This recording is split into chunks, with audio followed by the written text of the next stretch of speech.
がここにいるうちの本物のスクールスポーツのために行こうぜベイビーバン手の服には気をつけて、現実になることがありますからね。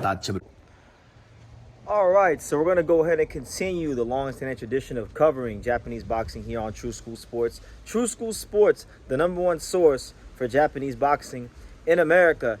Now listen guys, last night, after the conclusion of Keith Thurman versus Sebastian Fundora, after the press conference, I went live and I was informed by the viewers of some pretty important news in Japanese boxing. You know, I wasn't planning on my Sunday to make any Japanese boxing content. I had some stuff planned for tomorrow.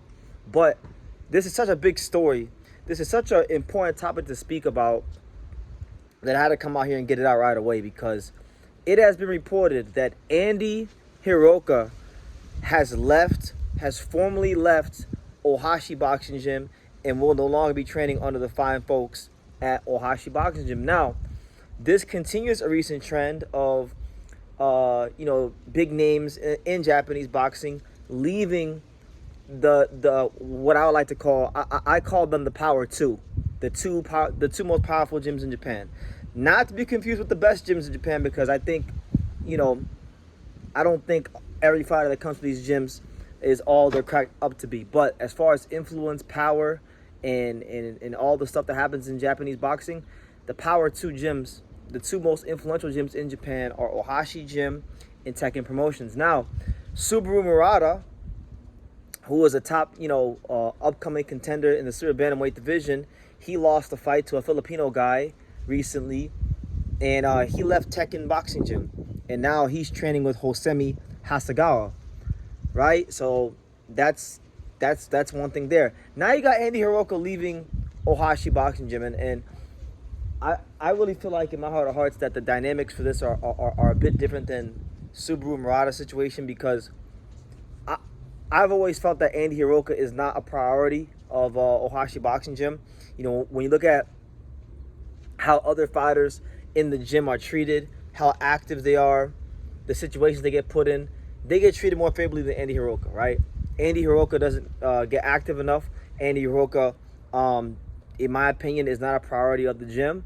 And so, and look, when he fought Gary Antoine Russell here in the States, I truly believe in my heart of hearts that they kind of dragged their feet. And, Andy Hiroka's dad, shout out to Justice Hiraoka. He actually commented on my last video that I did about Andy Hiraoka, and he was very forthcoming about the situation and, what happened going into the fight. And in reading what he told me, it pretty much just reeked of a situation where the proper precautions were not put in place for him to get to the States at a proper time, acclimate to the time, and just fully adapt and adjust himself. And that's why I felt like he was a bit behind the 8 ball in the fight, even though he did have a good showing against Gary Antoine Russell. So I don't know what the next move is. Obviously there's plenty of gyms in Japan he could go to.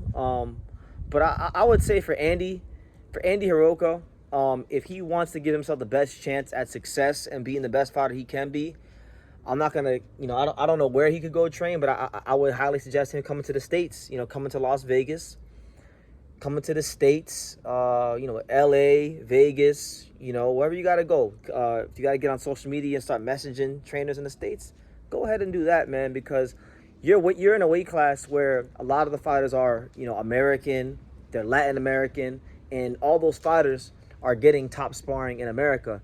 You're not gonna really get too much top sparring in Japan, being a 140-pound fighter. So, he speaks English. I didn't realize that about Andy. He speaks great English. He speaks pretty good English.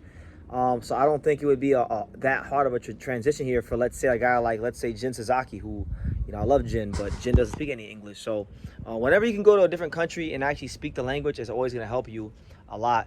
And I feel like there's a lot of potential to be had in Andy Hiraoka's career, but he's going to have to, I feel, if he can, I'm not saying just come to the States and blindly come.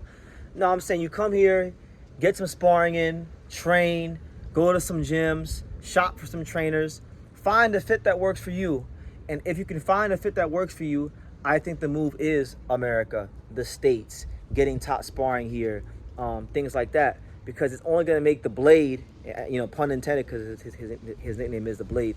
It's only going to make the Blade that much sharper and put him in a power position to be the best fighter he could be. Because I really still do feel like with Andy Hiraoka, he has the ability to be world champion. He has the ability to, go all the way and be one of the few fighters above the lightweight limit from Japan that actually becomes world champion. So I'd like to see him do that.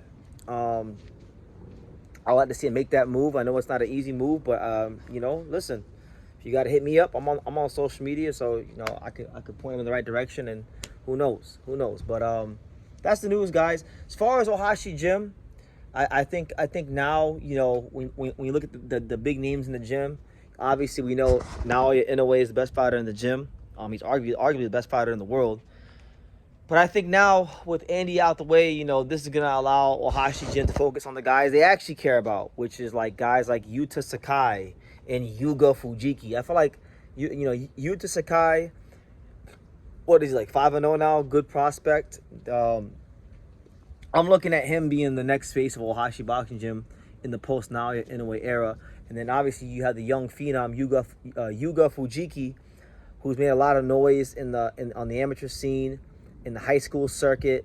He's like a super prospect. He's gotten the Naoya Inoue cosign. I feel like that's where the Ohashi Boxing Gym attention is going to be poured into. And I think it's just best of both parties, because I feel like Andy Hiraoka wasn't getting the right attention he needed to go to be the fighter that he's capable of being.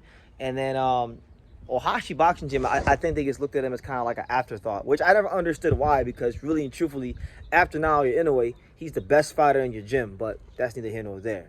I could give you theories, I could give you why I think certain things, but either way, you cut it up, slice it and dice it. Andy Hiraoka has made the announcement. He's taken that step. He's left Ohashi Boxing Gym. So look, man, in my opinion, when you're talking about Japanese boxing, that's one of the top 2 boxing gyms in the country, as far as power, influence, opportunities, resources, things like that. If you're going to leave an Ohashi or Tekken boxing gym, you don't make that move being a guy who fights above the lightweight limit from Japan if you don't have, coming to the United States on your mind for training. I'm not going to say where he's got to train, where he should train. I'm just saying it should be somewhere in the States so that he can get the best sparring and level up to the level that he can possibly max out at and give himself the best chance at becoming a world champion. Because there's no guarantees in boxing, but one thing you can do is put yourself in a position of power where you can maximize your opportunities and put your best foot forward. So I'll leave it at that. That's the news. Andy Hiraoka leaves Ohashi Boxing Gym. Ohashi Boxing Gym, tighten up. I don't know how you let Andy Hiraoka slip through the cracks and all this stuff, but that's we all sin and fall short of the glory of God. Nobody's perfect. But what do you guys think? What do you guys make of Andy Hiraoka leaving Ohashi Boxing Gym? Leave your comments down below. Make sure you guys take the time to subscribe.